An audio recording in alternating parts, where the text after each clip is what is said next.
시청자 여러분, 안녕하십니까? 제주한미래연구원 박경훈입니다. 제주한미래연구원과 한라일보의 공동기획으로 제주의 정책 현안을 점검하고 시민들의 제안 정책을 토론하는 작은 변화 제주를 바꾸다 시간입니다. 2017년 문재인 정부 들어 도시재생을 더욱 확대 개선 추진하면서 지역 주도의 도시공간 재생 및 일자리 창출을 목표로 하는 도시재생 뉴딜 사업이 추진되고 있습니다. 하지만 도시재생 사업이 주민 체감도가 그리 높은 편은 아닙니다. 오늘은 제주시 도시재생과 도시 문제의 대안에 대해서 이야기를 풀어보고자 합니다. 이 토론을 위해 두 분을 모셨습니다. 먼저 제주시 갑지역구 국회의원이신 송재호 의원님 나와주셨습니다. 안녕하십니까? 네, 안녕하십니까? 또 한 분, 이 토론을 위해 제주대학교 건축학과 김태일 교수님 참석해 주셨습니다. 반갑습니다. 네, 반갑습니다. 오늘 도시재생 관련해서 제주시 이야기도 되지만 또 제주도 전체 이야기도 되는데, 도시재생에서 본격적인 이야기 들어가기 전에 우리 김 교수님이 도시재생에 대해서는 오래전부터 관심을 갖고 위원회 참여도 하고 해왔는데, 먼저 김태일 교수님께서 도시재생을 쉽고 간결하게 설명한다면 뭐라고 정의할 수 있습니까? 예, 아직까지 우리 도시재생, 도시재개발을 혼용해서 쓰시는 분들이 굉장히 많이 있는데요. 간단하게 형식과 내용, 추진 방식에 따라 상당히 차이가 납니다. 그러니까 도시재개발이라 하면 과거에 보건, 위생, 안전 이런 문제 때문에 대부분 이게 전면 철거하고 새롭게 이렇게 빌드업하는 그런 방식이에요. 싹 밀어가지고 그렇죠. 새로 세우는. 이제 우리가 전문 용어로 스크랩 앤 빌드라 그러는데, 그런 방식에 대한 부작용이 너무 많더라는 것이죠. 비용 문제, 시간 문제, 그다음에 주민들 간의 갈등 문제.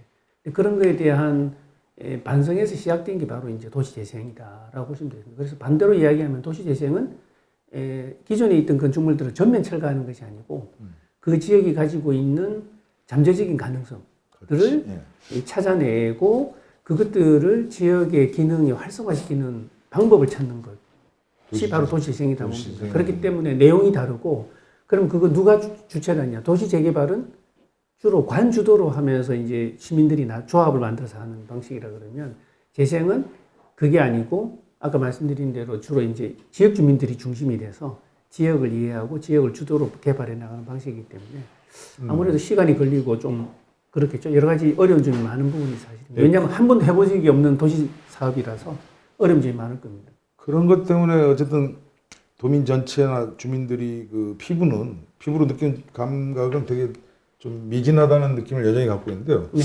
덧붙여서 현재 도시재생이 추세랄까, 국토부에서 현재 진행 중인 사업들과 제주도에서 추진 중인 상황에 대해서 간단하게 이렇게 요약을 좀 해주셨으면 좋겠네요. 우리 청취자께서 시청자께서 잘 아시겠지만, 문재인 정부가 들어오면서 시작은 박근혜 정부 때 했지만 본격적으로 이제 정착되는 사업으로 이제 자리매김한 게 도시재생이고요. 국책 사업으로. 제가 알기로는 우리나라 전체 250개의 사업을 추진하는 전체적으로 5년간. 그리고 매년 10조 원씩이니까 50조죠. 50조의 거대한 투자를 하는 그런 사업으로 보시면 됩니다. 우리 제주도 같은 경우는 서귀포 행정시로 보면 서귀포의 셋, 제주의 셋. 제주시. 이 사업들이 지금 이제 선정돼서 이제 추진되고 있는 사업들이 있다고 보시면 되겠습니다. 그래서 동지역에도 있지만 주로 이 동외곽 지역, 그러니까 읍면 지역이 중심으로 사업들을 하고 있어서 제가 보기에는 아직까지 피부로 와닿는 사업의 체감 온도는 떨어지지만 나름대로의 또 그런 성과를 낼 수 있는 기반은 좀 만들어지지 않았나? 그런 생각을 해요. 제주도도 지금 서귀포 3군데, 제주시 3군데에서 6군데가 추진되고 있다고 볼 수 있겠네요. 송 의원님은 현재 제주시 갑구가 지역구시죠. 국회의원이 반드시 지역구만 대상으로 하진 않지만 어쨌든 이 도시재생 얘기를 풀려니까 먼저 자기 동네 얘기부터 풀어야 될 것 같은데, 지금 현재 도시재생 관련해서 지역구 내에 당면한 문제랄까 이런 것이 있다면 언급을 좀 해주셨으면 좋겠습니다.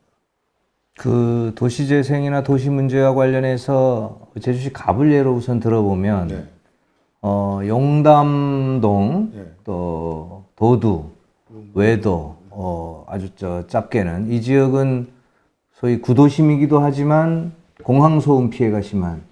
공항이. 그래서 이 소음 피해를 어떻게 좀 저감도 하고 또 이걸 통해서 또 살기 좋은 도시는 어떻게 만들어 볼 것이냐 고민이 크고요.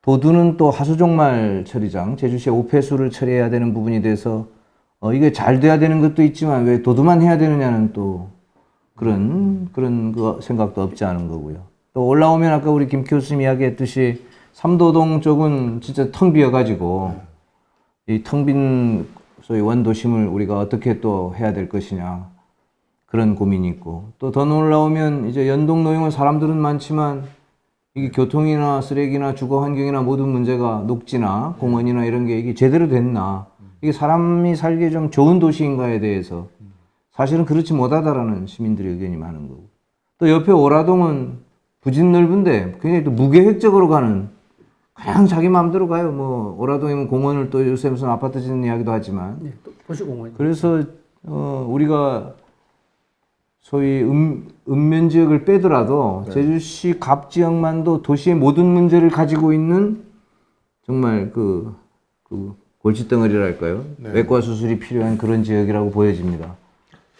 아까 말씀하신 지역 외에도 어떤 그 제주시 갑 지역구 전체가 도농복합지구라고 볼 수 있잖아요. 예를 들면 제주 서부권 농촌지역, 제주시 원도심권, 용담 공항권, 연동 행정권, 노영 상업주거권 복합적인데 지난번에 공약들도 이쪽에 몇 개 했다고 했는데 특히 생활 SOC 공약이 눈에 띄었었어요. 그 부분과 이 지금 현재 이곳에 결합시켜서 얘기할 수 있는 게 어떤 게 있을까요?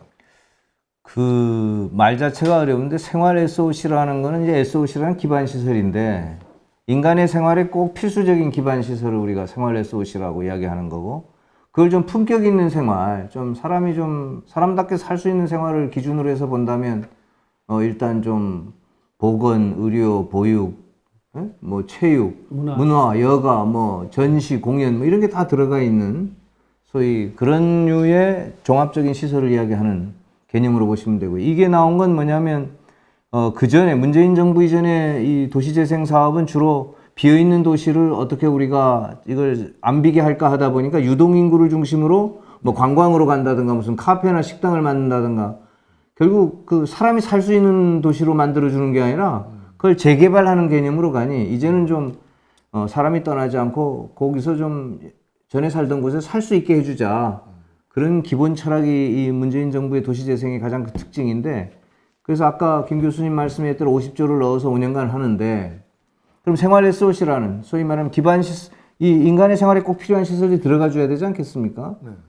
그래서 여러 가지 우리 정부 부처가 이제 추진하는 그 아까 말씀드린 여러 가지 시설 사례들을 놓고 우리 제주시 같으면 삼도동 같으면 삼도동이 필요한 또는 이도동 같으면 이도동이 필요한 시설들을 여기에 넣겠다 하면 정부가 지원해 주는 거죠. 이것은 정부가 70%를 지원해 주면 지방비가 30% 하는 매칭비가 비교적 좋은 그런 사업이고요.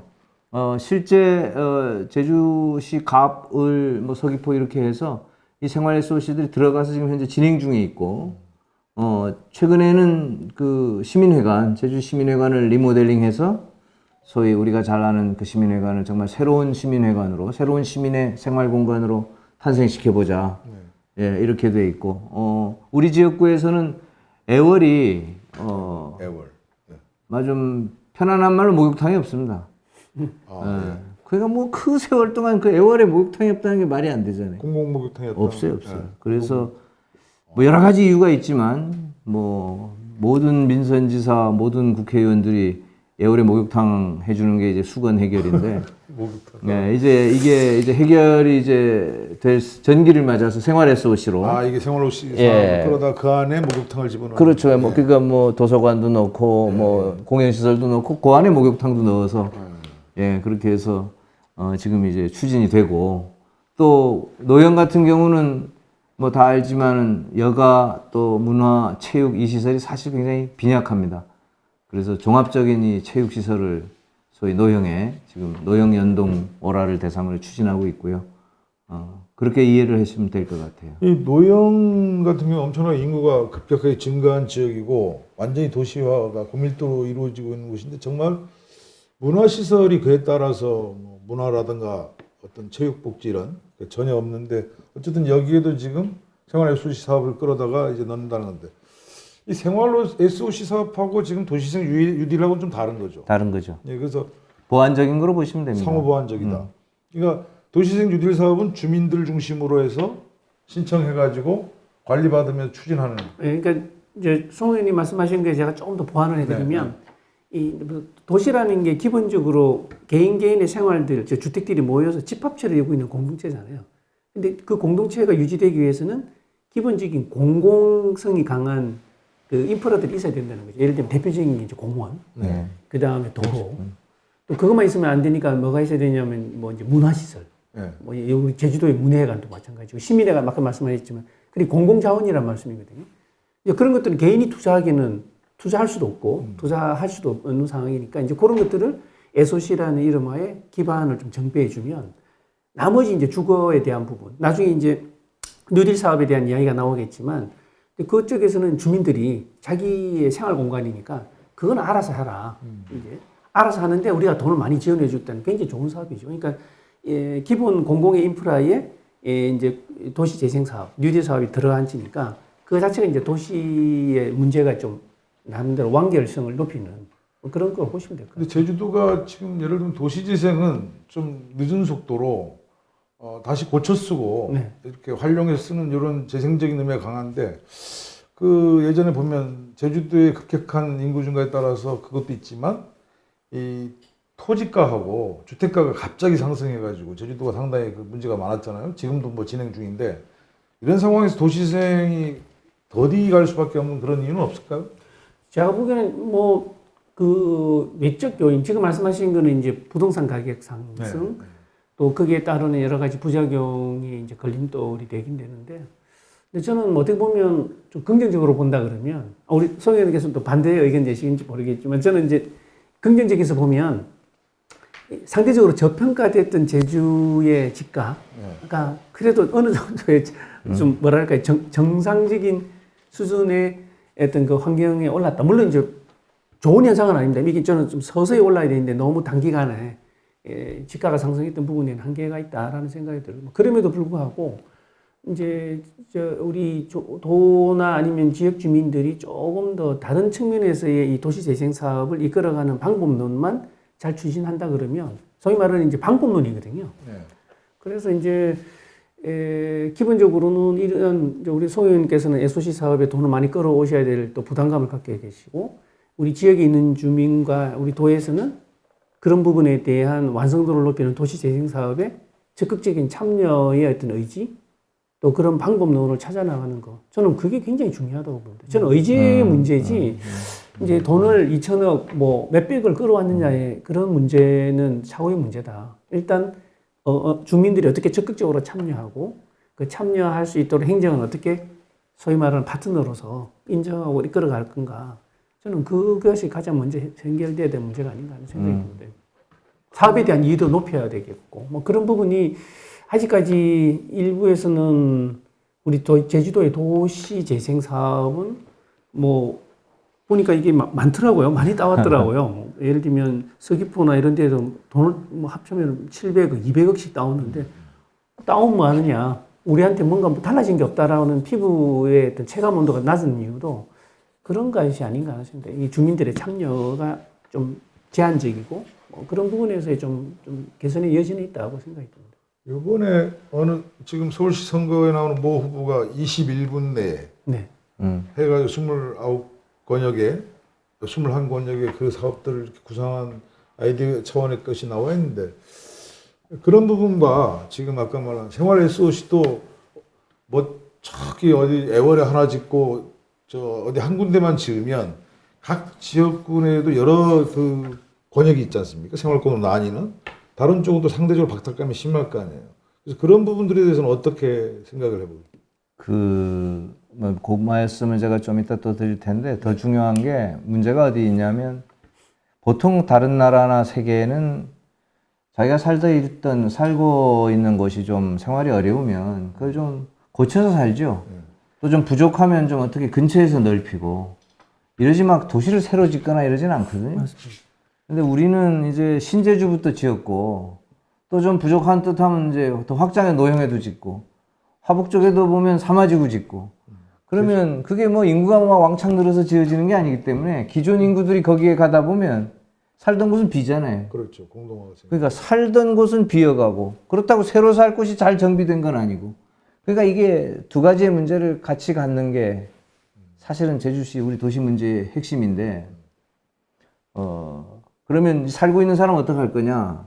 그러면 아까 우리 김태일 교수님 이야기 말씀대로 할 수 있는 걸 가깝게 하게 해줘야죠. 예를 들어 목욕탕도 그 뭐 자가용 자기 차 타고 목욕탕 가서 되겠습니까? 걸어서 가는 거리에 있어야 되고 또 도서관도 뭐 걸어서 가는 거리에 이렇게 있어줘야 되는 거죠. 응급시설은 뭐 5분 안에 있어야 되지 않겠습니까? 예를 들면 응급차가. 그렇죠. 예, 그런 전체적인 거를 배려해서 시설 배치도 해야 되고 부족한 건 넣어줘야 되고 또 그것이 국가의 책임이고 정부의 책임이라는 이야기고 그런 부분을 사람답게 하기 위해서 이제 50조를 정부가 주겠다고 한 거지 정부가 50조를 제주도에는 이만큼 줄 테니까 요렇게 해봐라 한 건 아니거든요. 그러면 김 교수님 이야기대로 제주도에 계신 분들이 또 제주시에 계신 분들이 우리는 이렇게 해달라고 의지를 가지고 요구를 해야 되고 그걸 제주시정이나 도청은 집약해서 우리 제주도는 이렇게 해주세요 하는 그걸 해야 되는데 과연 그런 것들이 지금까지 요 몇 년이라도 잘 돼 있었느냐 보면 반성할 점이 많다 하는 거고요. 그 결과에 대해서도 설명을 잘했느냐 하면 김 교수님 잘 모르시잖아요. 저도 잘 모르니까 그럼 보고가 없었던 거지요. 네, 그렇게 생각합니다. 심지어는 뭐 충분히 이해가 가는 게 우리 지금 사회를 보고 계시는 박경훈 선생하고도 같이 이 도시재생의 위원으로도 활동도 하긴 했지만 그게 참 제한적이고 한계가 있더라고요. 이제 이 재생위원회가 굉장히 중요한 역할을 하는데 실은 그 의지와 그 밑에 이 현장에서 이루어지는 재생의 사업들이 상당히 좀 한 박자 앞서가거나 한 박자 뒤로 가니까 이 매치가 안 돼서 뭐랄까요 행정의 그 의지와 또 지역 주민들의 희망, 그죠? 이 요구사항들이 이렇게 잘 이렇게 조화가 안 되는 그런 부분에 대해서는 좀 우리 도정에서도 좀 반성하고 또 그런 부분에서는 좀 개선을 해야 되는 그런 부분이 아닌가 하는 그런 생각을 해요. 뭐 도시 문제가 나와서 그런데 이제 조금 얘기를 더 넓혀보면 이제 도시는 어쨌든 집하고 사는 집하고 그다음에 움직이는 교통 그다음에 버리는 쓰레기 뭐 상하수도 이런 게 도시의 사실은 기반 시설이잖아요. 근데 이 먼저 이 집 얘기를 제주도에서도 안 할 수가 없지 않습니까? 이 제주도 이 주거 환적 공공임대주택 사업이라는 게 이렇게 도에서도 지금 추진되고 있는 걸로 알고 있는데 이거 역시도 그렇게 가시적으로 이렇게 딱 성과들이 아직 없는 것 같은데 이 부분에 대해서는 의원으로서 어떻게 생각을 하십니까? 그 사실은 뭐 얼마 전에 제가 LH 이 공공임대주택은 실제 정책을 정부가 입안하더라도 정부 차원에서의 이 추진의 주체는 LH LH공사 토지주택공사가 그거를 이제 지방정부 차원에서 서울시 같으면 이제 SH공사가 하는 거고 제주도 같으면 아마 또 개발공사가 하고 이렇게 지금 체계는 같은 거죠. 근데 이게 우리 제주도는 한 30대 1 정도 된다 그러더라고요. 그러니까 30분의 1 정도의 수요만 지금 공급을 지금 해주는 형편이다. 국가 차원에서 보면. 우리 그렇게 많아가 1번이고 그걸 다 해주세요. 그러니까 서울이나 다른 지역이 더 많기 때문에 제주도에 충분히 못 해준다. 그래요. 정부 차원. 그럼 그 못 해주는 만큼은 지방정부가 해줘야죠. 욕구가 그렇게 있다는 뜻이니까. 그럼 그 공공임대주택의 욕구가 어떤 건지에 대해서 기본적으로 주택이라고 하는 게 살아야 되는 거니까 해결을 우리가 해줘야 된다고 보고요. 다만 그것을 공공재 차원에서 공급은 해주되 기존의 걸 가지고 해결할 수 있는 방안이 있으면 이걸 또 재생의 차원에서 좀 살려서 해결을 하고 부족한 부분을 신규로 공급해야지 또 늘 신규로만 공급하는 것이 또 이게 가장 올바른 길인가 하는 부분에 대해서는 좀 살펴볼 필요가 있다 이렇게 보아집니다. 그러니까 도시재생 구역 내에 돼 있는 데는 거기대로 그 방식대로 공공임대주택을 기존 건물을 이용해서 만들어줘야 되는 거죠. 네. 그다음 뭐 새로 하는 데는 하지만 대충 뭐 전국적으로 문제가 집이 필요한 사람한테 가야 되는데 가지 못한 게 사실 문제잖아요. 그런 측면 제주도에서는 주거 보급률이라는 게 이런 게 어떤 식으로 주거 보급률로 따지면 주택 보급률로 따지면 110 정도로 됐으니까 주택이 산적으로 남아 충분히 있다는 거네요. 남아 돌아가는 거죠. 남아 돌아가는데 지금 송인님 말씀하신 부분에 저는 조금 더 적극적인 그 의지를 보여야 되는 부분들이 좀 우리 도에는 있다라고 생각합니다. 왜냐하면 그 물론 이제 그 LH라든지 이 중앙부처에서 해야 되는 소위 말하는 공공임대 사업도 해야 되겠죠. 근데 이제 그건 역부족이고. 또 제주개발공사의 설립 목적은 뭐 단순하게 삼다수 물을 파는 목적은 아니지 않습니까? 근데 이제 그 개발 이익을 사회에 환원하는, 지역에 환원하는 목적을 가지고 있기 때문에 그거의 중요한 사업 중에 하나가 저는 이제 소위 말하는 이제 임대 사업, 공공임대 사업을 이제 그 목적이 잘 나와 있거든요. 근데 이제 지금 하는 걸 감아보면 전부 다 이게 새 신규 주택, 새로운 공급주택, 분양이나 이런 쪽에 포커스를 두고 있기 때문에 저는 오히려 그런 측면에서의 개발공사가 지금 하고 있는 건 잘하고는 계시지만 나름대로의 중공공기관으로서 공공임대 사업에 충실하게 잘하고는 있지만 너무 그 비율이 작다는 문제 하나. 저는 몇 가지 말씀드리는 그 비율이 너무 이 사업 양이 너무 작다라는 거예요. 이게 이익을 창출하는 그 금액에 비해서 두 번째는 사업이 너무 주택 공급에만 너무 초점을 두고 있다. 주택만 갖고 있으면 되는 거 아니죠. 소위 말하는 그 공공임대주택 사업에 이제 소위 말하는 그 입주자들 대상자들이 청년이나 신혼부부들 대상으로 한다 그러면 그분들이 이제 계속 정착성을 갖기 위해서는 뭐가 필요하겠습니까? 육아를 할 수 있는 공간, 또 지역 주민들이 함께 공존할 수 있는 뭐 이렇게 말할까요? 문화시설. 아까 말씀하신 목욕탕 같은 것도 저는 왜 못 들어가냐 하는 생각이 들거든요. 그 안에 지역 주민들도 함께 이용할 수 있는 목욕탕, 또 소회의실, 도서관이 세트로 들어간다 그러면 공공임대주택 사업에 들어오는 그 자체를 반대하는 지역 주민들 아마 없을 거라고 보거든요. 그래서 그런 어떤 사업의 내용, 그러니까 주거 서비스의 질을 높이는 것, 그 다음에 양을 늘리는 것, 그 다음 또 하나는 사업의 방식을 좀 확대하는 게 좀 필요하다고 봅니다. 세 번째는 뭐냐면 신규 공급 위주로도 중요하지만 저는 이제 지금 오늘의 주제 중에 하나가 이제 도시재생이라 그러면 공공기업, 제주개발공사와 같은 공공기업에서는 이익을 보는 문제가 중요한 게 아니니까 이런 돈 안 되는 사업에 좀 적극적으로 개입하는 그래서 좀 관에서 하지 못하는 사업을 좀 주도적으로 이끌어가는 주체가 되는 그래서 지역 주민들이 좀 더 밀착되는 사랑받는 우리 개발공사가 거듭나는 그런 역할을 좀 더 적극적으로 해줬으면 지금도 잘하고 계시긴 하지만 어쨌든 지금 공공임대 쪽으로 더 확장돼야 된다. 그럼요. 이번에 그 변창흠 장관인가요? 그분은 공공임대주택을 앞으로 적극적으로 중요한 공공 영역의 사업으로 가져가겠다는데 제주도도 그렇게 돼야 된다는 말씀이시고 자 이제 보면 그 다음에 이제 가장 머리 아픈 게 특히 지역구이신 노영연동 그 제일 머리 아픈 게 이제 교통 아닙니까? 이 교통 문제에 대해서 얘기를 좀 해봤으면 하는데요. 지금 현재 제주도 교통 수준이 어떻습니까? 제가 보기에는 최악이 아닌데 최악이? 그러니까 이게 제주도 교통은 제주도 전체로 보면 잘 뚫리는 데가 잘 뚫리죠, 당연히. 사람 없는 데야 뭐 거의 뭐 차가 없는 도로도 있을 테니까. 근데 이제 너무 이제 소위 말해서 집중되는 데 너무 집중이 돼서 문제가 생기는데 가장 소위 집중되는 데가 노형 연동지구로 보여집니다. 그래서 뭐 저 하나 때문에 소위 제주시 전체가 구도심 전체가 정체가 일어나는 현상으로 보여져서 저거를 뚫으려면 노형 연동의 문제가 아니라는 데 있죠.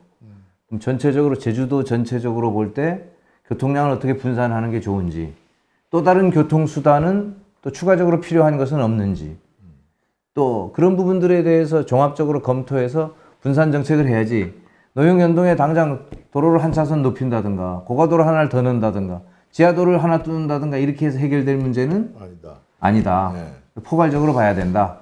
지금 보면 2020년 12월 말 통계로 자동차가 역외 등록 다 포함하면 61만 대가 넘어요. 역외 빼고 그러니까 밖에서 돌아다니는 등록 차량 빼고도 39만 4천 대면 40만 대인데 인구 69만 이제 70만 다 됐죠. 69만에 40만 대라는 건 너무 좀 기형적이지 않냐. 이 좁은 섬에서 경제 생활을 영위하는데 40만 대나 이건 뭔가 좀 문제가 있지 않냐 이런 의구심이고 지금 어떤 일간지에서 보면 관광객들이 제주도 와서 제일 불편한 게 1순위의 교통 문제예요. 그래서 예전에는 비자림로라든가 이런 거 상상하면서 렌트카 빌려서 딱 왔더니 15km 이하 주행 이렇게 되니까 이 분통 터지는 불만들이 계속 터져 나오는데 계속 도로를 새로 막 깔아요. 깐 다음에 일주일 지나면 그 도로가 정체되어 있는 이런 현상들을. 근데 그게 우리 송 의원님 말씀하신 사회자께 말씀하신 거하고 우리가 조금 이 교통 문제 근본적인 예. 거에 대한 생각을 좀 바꿔야 된다고 보는데요. 이제 밖으로 나가면 그래도 잘 원활하게 잘 되고 있지 않느냐. 그 예를 들면 노형 연동이나 일도 특정한 지역의 체증 문제는 뭐 쉽게 해결된다는 인식들 많이 갖고 계시거든요. 행정 당국도 마찬가지고. 근데 저는 좀 반대로 보는 게 우리 몸 전체로 제주도가 따지고 보면은 하나의 큰 도시거든요. 근데 그 안에 우리가 이렇게 동맥경화 한 군데 생기면 몸 전체에 뇌출혈이 생기거나 문제가 생기는 것처럼 심장에 뭐 큰 영향을 주는 것처럼 노형 연동의 문제는 단순한 그 지역의 문제만은 아니거든요. 전체 문제이기 때문에. 근데 그 논리는 뭐냐 하면 이 동맥경화가 생긴 이 교통 문제를 해결하기 위해서는 그쪽 부분에만 집중적으로 주사를 놔서 될 문제는 아니다. 그렇다 그러면 송 의원님 말씀하신 대로 직접적인 요법과 간접적인 요법을 같이 병행하면서 해줘야 이게 효율이 나는 거지 절대 안 된다라는 생각이 들고요. 그러기 위해서는 뭘 해야 되느냐. 제가 보기에는 일단 집중되는 차량이 그러니까 그쪽 노현 연동으로 집중되는 차량들은 결국은 사람들이 밀집되어 있기 때문에 그런 부분이 있거든요. 그래서 장기적인 측면에서의 인구 분산을 어떤 식으로 효율적으로 할 건가. 그 분류의 사람들이 우리 원도심 쪽으로만 많이 흘러갈 수 있는 방안은 뭐가 있을까. 그래서 도시재생을 좀 그쪽 지역의 도시재생만 보는 게 아니라 같이 들여다봐야 될 문제가 있다고 보고요. 네. 또 하나 문제는 뭐냐 하면 차가 밀리니까 도로를 더 만들어야 된다는 논리잖아요. 일반 사람들은. 그거는 또 다른 동맥경화를 만드는 거거든요. 그러니까 그런 게 아니라 오히려 차량을 줄이는 방법. 그렇죠. 차량을 억제시키는 방법. 우리 제주도가 지금 서울에 비해서 훨씬 한 가구당 서울 같은 경우는 한 대 정도를 유지하고 있다 그러면 제주도 같은 경우는 한 가구당 2대 자동차를 갖고 있는 보유 대수를 갖고 있거든요.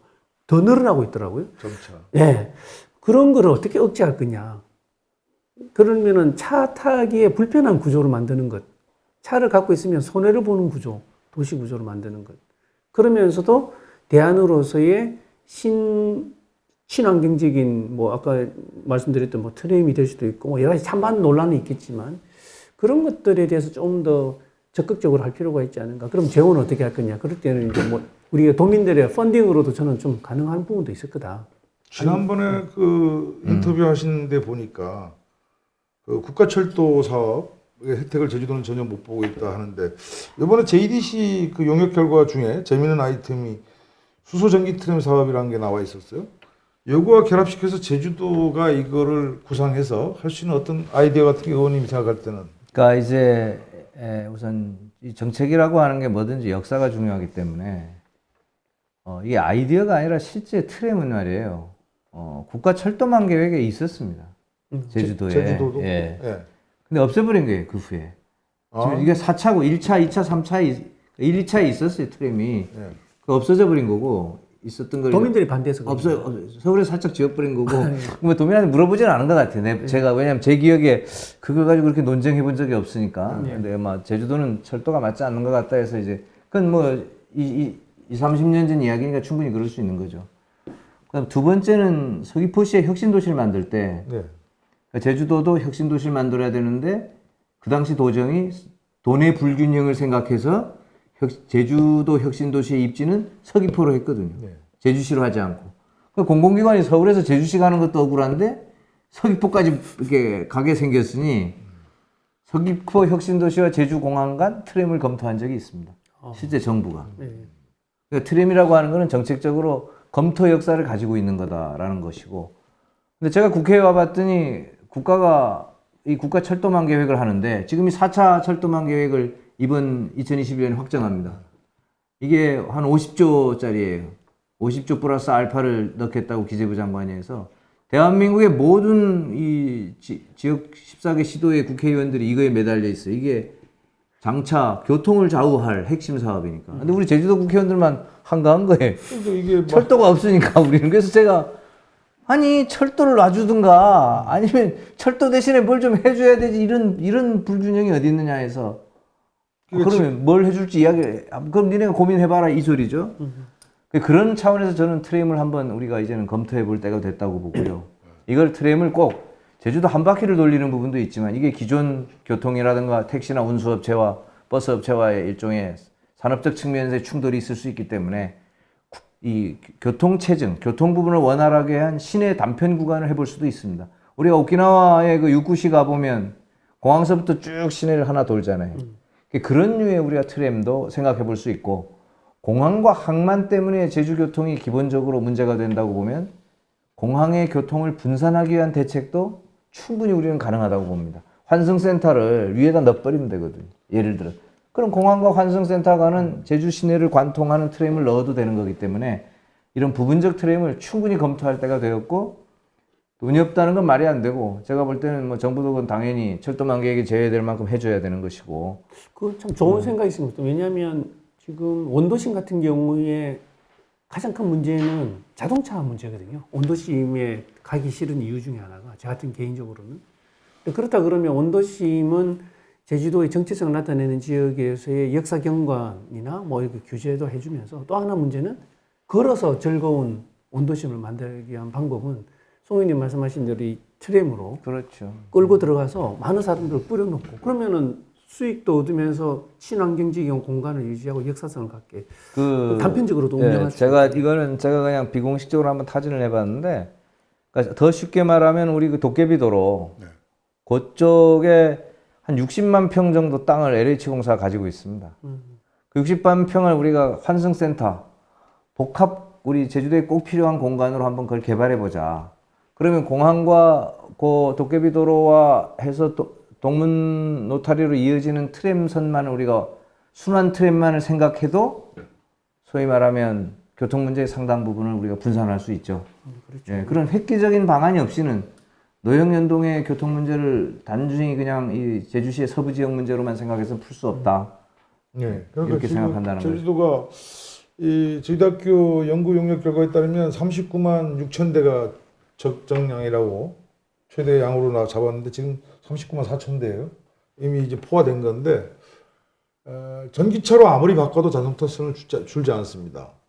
지금 현재. 그러니까 전기차로 바뀐 건 에너지원이 바뀐다는 것뿐이지 차량 대수가 주는 건 아니기 때문에 자동차는 그대로니까. 교통체증 그대로잖아요. 그러니까 이 방식으로 이제 한계에 부딪히지 않았나. 그렇게 된다면 앞으로 어쨌든 국가는 이제 뭡니까 철도 정책을 통해서 했는데 제주도는 뭐 바다 건너라고 철도가 없으란 법 없고 일제 때 실제로 최초 일본 사람이 철도 장사를 하다가 망했어요.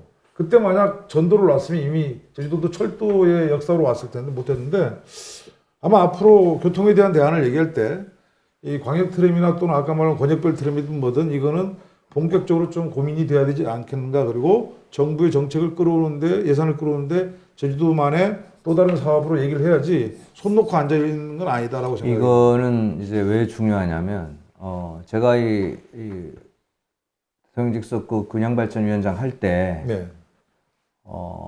전국이 이거 수익성이 안 나오는 부분이 꼭 필요한 시설들이 전국적으로 있잖아요. 그래서 이런 수익성이 안 나오는 시설에 대해서 균형발전 차원에서 좀 해주자. 예타 면제. 그래가지고 예타를 면제해서 예비 타당성을 면제해서 전국에 24조를 한 적이 있습니다. 그러면 많이 가져가는 데는 한 5조 가져갔죠. 시도 중에. 우리 너무 작은 거 가지고. 근데 제주도는 이제 굉장히 못 가져왔는데 왜 못 가져왔냐면 딱 이유 하나예요. 대선이 주기 쉬운 게 아니라 그 조건이 뭐냐면 국가계획에 반영이 돼 있어야 돼. 국가계획에 이 사업이 반영이 돼야 줄 수 있는 겁니다. 근거가 있어야 돼요. 근거. 그러니까 우리가 철도망 계획에 만약 제주 트램이 반영되어 있다고 가정하면 그 이번에 했던 거예요. 그냥 국가 사업을 할 수 있었던 거죠. 그럼 이런 차원에서 우리가 꼭 트램을 아이디어다 상상해다 할 게 아니라 꼭 필요한 노선은 이거고 돈이 더 있으면 이런 거 정도는 해봤다는 걸 해가지고 국가 계획에 반영하는 게 뭐 어렵습니까? 그거 지금도 할 수 있는 거예요? 당연히 할 수 있죠. 그럼 그거 하십시오. 우리는 그런 그 노력을 우리가 좀 안 해왔다. 네. 예. 어쨌든 교통 얘기는 뭐 이 정도로 어쨌든 지금 상황은 아니다. 그리고 지금까지 대안으로도 안 된다. 다른 걸 좀 더 이제 우리가 상상력을 발휘해야 된다. 이 도시하면 또 요즘 기후 변화라든가 열섬 현상, 도시 열섬 현상 이런 것 때문에 도심 녹지가 상당히 중요하고 이런데 제주도는 원래부터 부족하죠.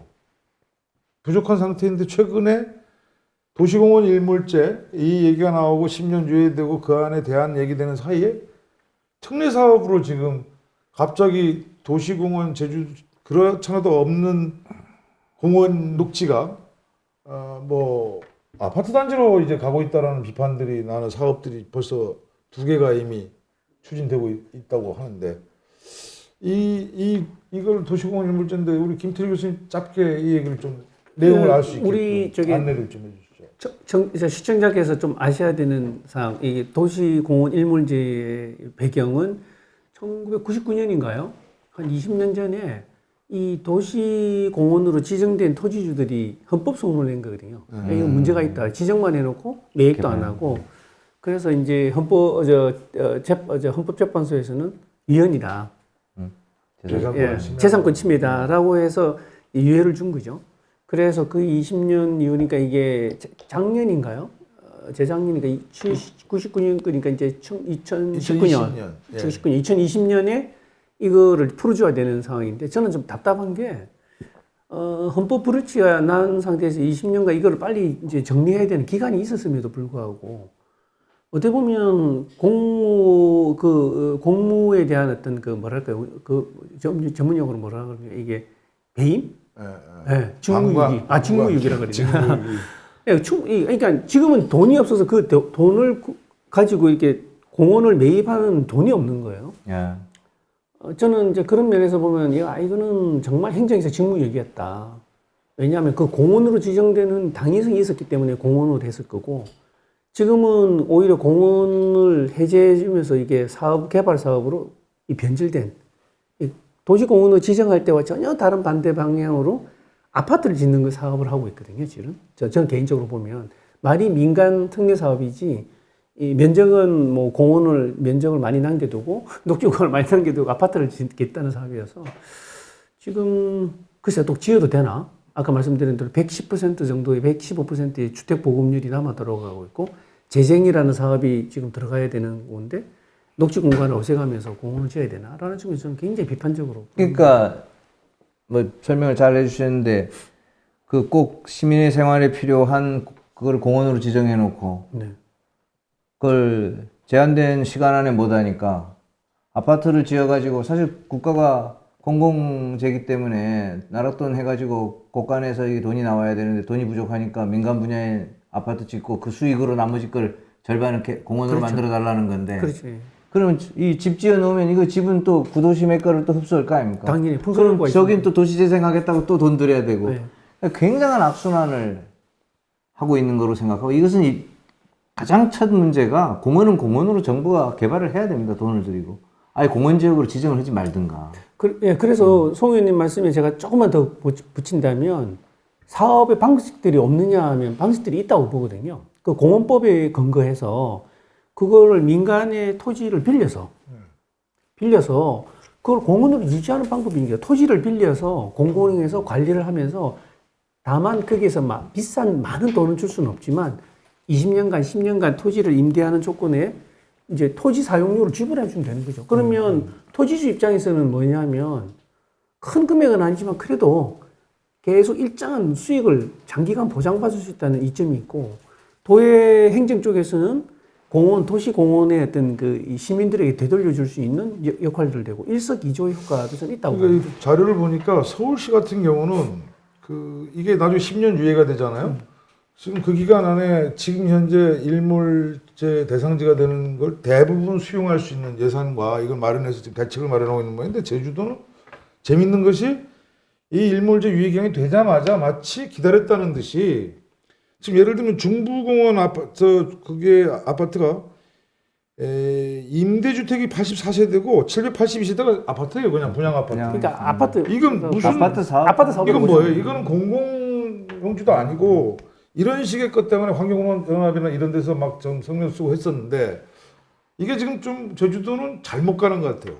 이기에 저도 뭐 그런 인식이 있긴 있었는데 가장 기본적인 우리 인식의 지금 잘못이 뭐냐면 제주도는 푸르다는 생각을 가지고 있어요, 다. 네. 아, 공원이 충분히 있다.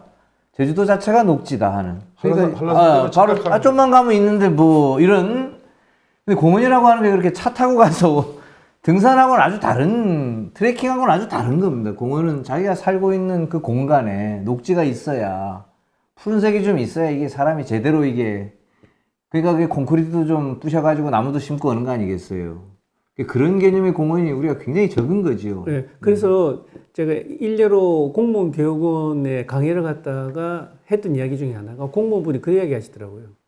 왜 김대 교수님은 제주도에 녹지 공간이 엄청 많은데 왜 도시에 공원이 없다고 강의에 비판하느냐라고 이야기했는데 잘못 생각하고 계신 거죠. 제주도에 자연 녹지, 저희 말하는 보존 녹지, 자연 녹지 지역이 주변에 많이 있기 때문에 한라산 이쪽으로 해도 그걸 면적으로 따지면 많죠. 많죠. 근데 그 녹지가 우리의 일상생활 공간에 밀접한 관련을 갖는 공원으로서의 작동이 되느냐 안 되느냐 문제라고 보면 될 것 같고요. 근데 왜 공원이 필요하냐는 명확합니다. 딱 세 가지 기능이거든요. 하나는 뭐냐 하면 일상적인 생활 공간에서는 사람들에게 우리가 매일 자동차를 타고 오름에 갈 수 없지 않습니까? 한라산에 갈 필요 없는 거죠. 주말에 그냥 편한 복장으로 가족과 함께 공원, 집 근처에 걸어서 공원에서 휴식을 취할 수 있는 기능을 하는 것. 두 번째는 뭐냐 하면 긴급시에 지진, 재해가 났을 때 대피 장소로 굉장히 중요하거든요. 근데 그런 공간의 하나에 또 하나는 아까 말씀하셨던 사회자께서 말씀하셨던 열섬 현상. 제주도에 지금 열섬 현상이 굉장히 심각하거든요. 여름처럼 굉장히 덥습니다. 근데 그런 것을 온화시켜주는 중요한 역할을 하는 게 공원인데 그러한 것들이 지금 위성사진 들여다보시면 아마 공원 거의 없을 거예요. 공원이라고 되는 게 신산공원이라든지 걸린공원 몇 군데만 있긴 하지만 저는 그런 측면에서 좀 제주도의 이참에 도시공원이라는 기능들을 너무 등한시하고 있다. 오히려 과거에 70년대에 했던 개발사업 예. 패턴에서 벗어나지 못하고 있다는 측면에서는 제주도가 지금 1인당 통계를 보면 생활도시림 면적이 전국 광역단체단체 17개 중에 11위고요. 증가폭은 최하위고 늘어나는 거. 그러니까 녹지 신경을 전혀 안 쓰고 도시 환경에서. 그러니까 거기에다가 이번에 공원 2개를 깨먹는 거잖아요. 최악으로 가고 있습니다. 그다음에 실제 총면적도 세종시 빼고 완전 신도시인 세종시 빼고 거꾸로 1등인 거죠. 16위고 도시 공원 비중이 전국 16위. 이러니까 사실 전국 꼴등이나 마찬가지입니다. 그 사회자가 세종시 빼고 이러니까 뭐 세종시 못하는 것처럼 들리는데 세종시 아주 잘해요. 이제 들어온 도시라서 아주 공원을 아주 잘하고 네. 제가 여담과 하나를 우리가 좀 이건 뭐 모두 성찰해야 될 건데요. 이렇게 소위 그 휴식시설 공원 같은 또 아이들이 놀이할 수 있는 거 제주시 참 없어요. 우리 삼도동만 가도 어린이 놀이터가 없습니다. 그러니 뭐 어르신들 휴식시설은 경로당 말고는 더더욱 야외에서는 없고요. 이건 아주 지나간 이야기인데 제가 그 문화부 산하에 그 문화관광연구원이라는 원장을 할 때 오스트리아 장관한 사람이 와서 제가 제주도를 이렇게 제주시를 이렇게 도는데 이 노영 쪽을 이렇게 지나가면서 이 사람이 이상하게 생각한 거예요. 저는 이제 노영이 굉장히 신시가지고 제주도에서 굉장히 소득이 많은 분이 살고 있다라고 생각하는 저한테 여기가 좀 영세민의 임대주택인가? 아파트 단지 이분이 질문을. 근데 그렇게 하기엔 너무 아파트가 좋고 도대체 무슨 용도의 지구인지 그래서 그 질문의 의도를 잘 몰라가지고 왜 그런 걸 물어보시냐 했더니 녹지가 없어서 지금 이 질문을 드린다는 거예요. 그렇죠. 예, 이렇게 녹지가 없는 밀집된 지구를 좀 자기는 이해가 좀 덜 돼서 그래서 이게 공원이 굉장히 부족하구나 그런 부분으로 볼 때 제가 그런 생각을 한 적이 있는데 그리고 왜 그런가 했더니 좀만 나가면 산이 있는데라는 그런 생각이 우리 제주도민한테 있었구나. 네.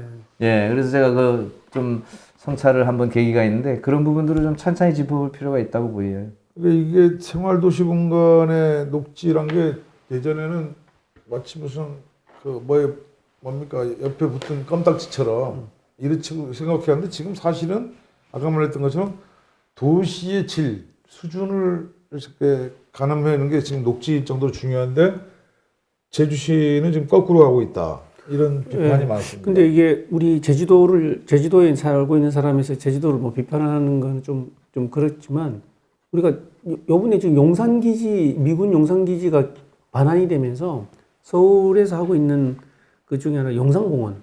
예. 저는 굉장히 잘하고 있다고 봅니다. 그게 제가 알기로는 한 100만 평 정도 되나요? 100만 평인데 그거를 100만 평이 생각해보죠. 거기다가 개발해서 아파트 짓고면 막 그 서울시의 재정이 엄청날 건데 저는 굉장히 잘하는 것 중에 박수를 보내고 싶은 중에 하나가 용산 공원화 시키는 사업들 하고 있거든요. 물론 이제 일부는 개발하는 걸 알고 있지만 그래서 이제 남산과 연결되는 축을 하고 용산에 있는 일제강점기와 미군들이 사용했던 근대 건축물도 보존하면서 그러니까 그래요. 역사성과 환경에 대한 회복성과 뭐 일상성과 이 주민들의 이런 것들을 담보로 하는 공원으로 거듭나고 있다는 측면에서 야 이거는 참 부럽다. 맞죠. 그 얘기하니까 그런데 지금 제주도도 사실은 좀 얘기되는 해역사 이전 얘기도 있었고 정실 교도소 얘기도 있지 않습니까? 그게 용산공원하고 비슷한 게 이게 될 수가 있겠네요. 그러니까 앞으로. 제주도 아까 축이 그 도깨비도로 위에 있는 그 60만 평의 LH 부지, 네. 그다음 우리 해역사 군부대가 가지고 있는 우리 부지, 그다음 교도소가 가지고 있는 부지, 예. 이 공공 부지들을 우리가 잘 활용해서 그 새로운 생태 공간으로 조성할 필요가 있다고 보고 또 국회의원인 제가 말을 하는 측면에서는 이걸 실제 가능한 방법이 뭔지를 잘 들여다 보려고 합니다. 좋습니다. 그거 중요한 부분이라서 앞으로 그 얘기가 이어져야 되고 그런 것 때문에 더욱 아쉬운 게 이 중부공원인데요. 예. 사실은 중부공원은 아까 말한 그런 지역의 녹지축이 쪽 아래쪽 오는 거죠. 이런 그 삼도 이동 쪽에 있는 해안까지 올 수 있는 축선에 있는 사실은 공원인데 거기를 지금 아파트를 지어버린다는 게 참 안타깝습니다만은 어쨌든 도시의 도시숲 또 도시의 녹지축은 상당히 중요한 거잖아요. 네, 맞습니다. 예. 이게 있어야 아까 뭐 열섬연사에 나왔을 때 도시 온도도 빼고 뭐 이러는데 그런 측면이 좀 아쉬운데 용산공원처럼 지금 아까 말한 해역사 이전 문제라든가 교도소 이전 문제가 얘기되고 있는데 그런 것들이 진행될 때는 반드시 좀 의원님께서 나서 가지고 이런 부분에 대해서 의견들을 좀 제시하고 할 수 있으면 좋겠습니다. 아까 용산공원은 이제 우리가 가는 군부대를 공원으로 하는 거고, 저는 국회가 여의도에 있으니까 여의도 찬산히 들여다보면 여의도의 보배가 여의도 공원입니다. 그 공원이 없으면 거기 얼마나 아파트 짓고 싶었겠어요. 사실은 그 굉장히 넓은 땅을 맞습니다. 그게 있어서 여의도가 사는구나 하는 생각을 하거든요. 그렇죠. 그러니까 우리 중부공원이 있어야 저는 제주시가 산다고 봅니다. 그걸 진짜 공원으로 만들어줄 때 예. 제주시의 가치가 그만큼 높아지는 거죠, 실은. 그 아파트 제가 아파트 좀 들어서 그랬는데 또 뭐 하는 게 좀 비판적인 이야기도 있지만, 그런 부분에 좀 성찰이 좀 더 필요하지 않나. 네, 그런 부분이 있고 오늘 뭐 얘기를 끌다 보면 너무 얘기가 오래 갈 것 같고 어쨌든 오늘 도시재생 관련해서 제주시가 당면한 도시 얘기들을 좀 풀어봤습니다. 뭐 항상 토론회는 좀 아쉬운 건데 오늘 이 정도로 좀 정리를 하도록 하겠습니다. 네, 오늘 제주시의 도시 문제 등에 대해 도시재생과 주거 환경 및 교통, 도시재생 이야기를 두루두루 좀 나누어 보았습니다. 언제부터인가 제주는 살고 있는 사람들도 관광하러 온 사람들에게도 불편한 섬이 되고 있다고 합니다. 제주도의 난개발과 환경 총량 이야기도 늘 화두에 오르지만 우리는 지난 세월 관광이나 개발이란 미명하에 급한 마음에 황금알을 낳는 거위 배를 가르는 방향으로 일을 진행해 온 것은 아닌지 의구심이 들 때가 많습니다. 또 여전히 지금도 우리는 거위 배를 가르는 행위를 발전이라 착각하고 있는 것은 아닌지 돌아보았으면 합니다. 오늘 토론에 참여해 주신 두 분 송재우 의원님, 김태일 교수님 감사합니다. 시청자 여러분 고맙습니다.